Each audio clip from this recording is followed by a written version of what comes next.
ભારતીય postal employees federation Gujarat circle દ્વારા post વિભાગની કર્મચારી વિરોધી નીતિઓ સામે આંદોલન જાહેર કરાયું છે। વિભાગમાં ટાર્ગેટ આધારિત દબાણ વધારી ખાનગીકરણને પ્રોત્સાહન અપાતા કર્મચારીઓમાં ભારે રોષ પ્રવર્તી રહ્યો છે। અનેક સ્થળોએ કર્મચારીઓ પોતાના નાણાં ખર્ચીને વિવિધ યોજનાઓના ખાતા ખોલાવવા મજબૂર બન્યા હોવાના ગંભીર આક્ષેપો કરાયા છે। આ સમસ્યાઓના નિરાકરણ માટે 20થી 27 જુલાઈ દરમિયાન કાળા બેજ ધારણ કરીને ફરજ બજાવવામાં આવી રહી છે।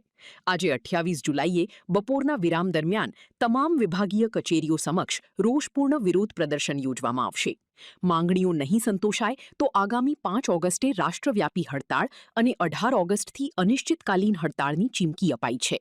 હું પ્રભાતભાઈ ડાંગર, સર્કલ સેક્રેટરી, ભારતીય postal employees P4 Gujarat circle. આજે અમે 20 જુલાઈથી 27 જુલાઈ સુધી કાળી પટ્ટી ધારણ કરેલી અને આજે 28 તારીખે અમારી 9 માંગોને લઈ અને સૂત્રોચ્ચારો જે અમારા દિલ્હી CHQ લેવલે આદેશ અનુસાર જે અમારી 9 માંગ હતી એમાં સૌપ્રથમ જે અમારે અત્યારે હાલમાં સૌપ્રથમ મુદ્દો હોય તો ટાર્ગેટ।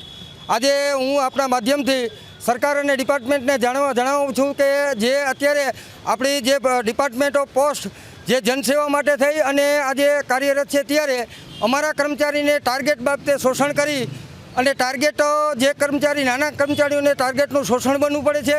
જ્યારે ટાર્ગેટ પૂરા કરવા માટે પોતાના ઘરના પૈસા લઈ અને ખાતા ખોલી અને ડિપાર્ટમેન્ટને જે ટાર્ગેટની પોલિસી આવે એ પોતાના ઘરના પૈસાથી પૂરી કરવી પડે છે।